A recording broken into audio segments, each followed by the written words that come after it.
Hey everyone, welcome back to 996 Style. Utah wins 2-1 against the Buffalo Sabres in overtime.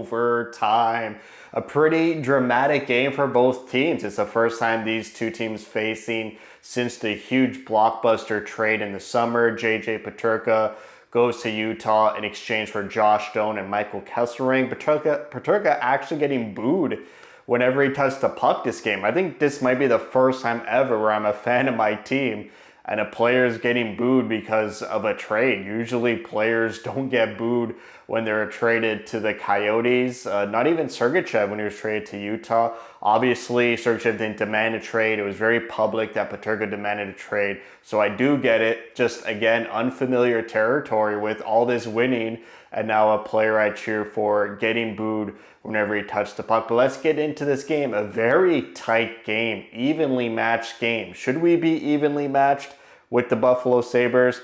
Not too sure, but honestly, a very tight and hard game it was tonight against the Sabres. The first two shifts were great for Utah. Good offensive zone time by the first two lines. And then Buffalo, they had a lot of scary chances this game, and it started early. They had a 2-on-1. The Buffalo player, Deeks, he beats Vejmelka, but doesn't beat the post.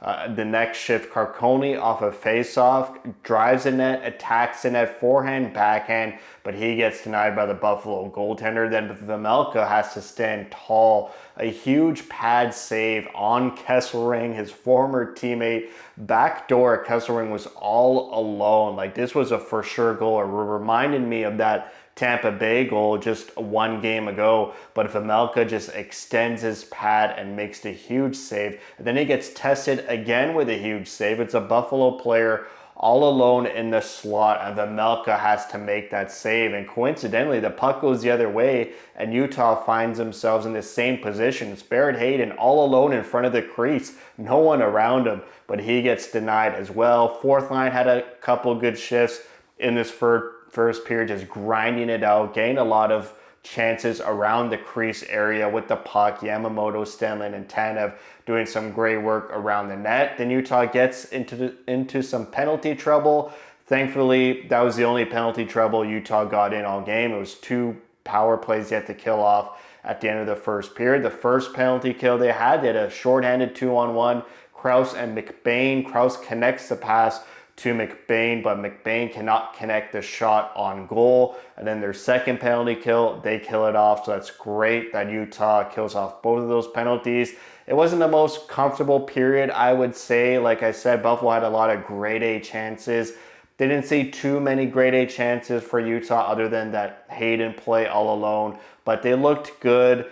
But, they gave some high danger chances to Buffalo. Just wanted the defense to shore it up a bit more, just making me a little bit uneasy. Shots were 9-7 in favor of Buffalo in the first. So we go into the second period, the first line doing first line things. Keller with a great shot in the slot, and Hayden's right there for the rebound, but he can't score. Both teams just going back and forth, generating offense with that attacking mindset, but no one can score just yet. There was a Buffalo post in the slot with a nice shot. It sort of hits Vejmelka's shoulder off the post. Luckily doesn't hit Vejmelka's back and go into the net. It hits the post, bypasses Vejmelka and goes the other side. Then there's a breakaway. Vejmelka has to save off an Ian Cole bobble of the puck at the offensive blue line. Vejmelka, without him, I feel like Utah doesn't get these 2 points. Even though the shot volume was so low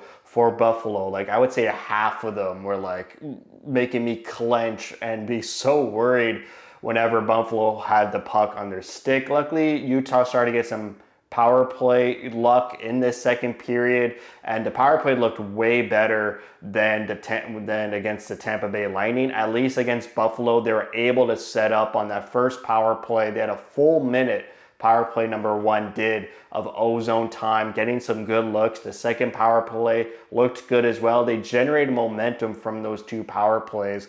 And the analytics loved Utah in this game. Even though for me, the eye test, I was worried a lot. It seems like from the analytics, they were in control the second and the third period. In the second period, they had 72% of possession 5-on-5. They outshot Buffalo 15-5 in the second period. 5 of the 15 shots were on the power play. So even though like the shot totals, the possession was amazing for Utah, there was still some grade A chances they were leaking to the Buffalo Sabres. The game remains 0-0. So we go into the third period, and 30 seconds in, it's a 3-on-1 for Buffalo on the clean ice, and they cannot convert. They can't even get a shot off on the 3-on-1. Puck goes the other way a couple of shifts later, and Nick Schmaltz scores the first goal of the game. I think someone should tell Nick Schmaltz he should just sign one-year contracts for the rest of his career, because this contract year Nick Schmaltz we're seeing is just unbelievable. Assists go to Keller and Marino. Keller had the puck on the sideboards and finds a streaking Schmaltz pretty much all alone. He gets the puck and wires it, rips it past the Buffalo goaltender. And then things get a little bit crazy here. Buffalo does tie it up to make it 1-1. My initial reaction to this goal was that it shouldn't have been allowed. The puck is shot from the slot. It goes over the net, hits the boards behind the net, and then pops and bounces back over the net to the slot. But in the meantime, there's a Buffalo Sabre player behind the net that nudges the puck over the crossbar to his teammate. And I'm like, that's high sticking. Clearly the stick is above the crossbar. You can't make contact with the puck over the crossbar when you're around the net. But the refs and Utah, they decide not to challenge it. After some thoughts, I think it's because you're only not allowed to hit the puck above the crossbar if it goes directly in the net. Like if you're scoring, the stick can't hit the puck above the crossbar. If you're passing it to a teammate, even though you're near the net, I think the rule of below the shoulders comes into play and the crossbar doesn't come into play. That's the only reasoning I could think of, but if that reasoning's wrong, which I'm pretty sure it's right, I'm sure Andre Tourigny, and they were talking to the refs, I'm sure they all talked about it, and they're like, this goal counts for these reasons. My reasoning is that unless it's directly a goal, you can hit the puck above the crossbar. It just has to be below your shoulder. So after they tied up 1-1, I was a bit sour. The very next shift, Utah scores, but they blow the whistle dead and say the Utah player poked the puck away from the goalie when he had it smothered. Upon review, yeah, I kind of agree. The puck was covered with his glove. You can't see the puck, and Krause just fully pokes it underneath the goalie and it slides into the net, but they claim that the ref was going to blow the whistle. He had intent to blow the whistle and the goalie had it fully covered. So they say no goal. And after that, it seemed like Utah kept generating offense. It felt like every single shift Utah was getting into the Buffalo zone. Those grade A chances that they were leaking to Buffalo sort of stopped. And we're nearing the point of the third period where I was like, they just need to push this to overtime and get a point. They got 2 double headers this week. You just got to grab as many points as possible. And whenever Buffalo would enter the zone with the puck, I would still clench up, but they were tighter defensively in the third, only allowing 3 shots for Buffalo, whereas Utah had 11 shots on goal for the third period. So we go into overtime. They do get that point. And 30 seconds in, it's an uncontested slot shot by Buffalo all alone. And Vejmelka flashes the leather huge. And he's so amazed by himself making that save and showing off his glove. But Sergachev's like, buddy, drop the puck. Let's go. It's overtime. Let's catch him off guard.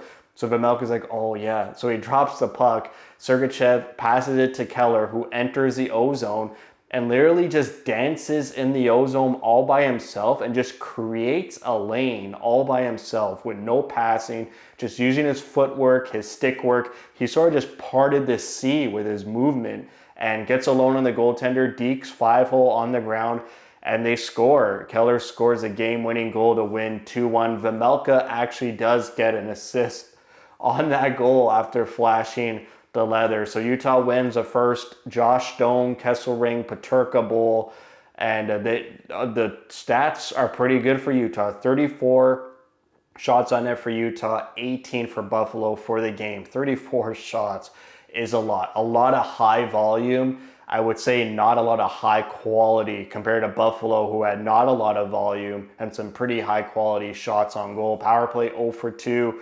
PK perfect, 2 for 2, and faceoff 60%. They got Toronto the next night. Again, like I said, part one of a doubleheader and their second doubleheader on the weekend against Montreal and Ottawa. So that's it for me. Thanks for watching. If you like what you see, spread the word. And as always, thank you for your support.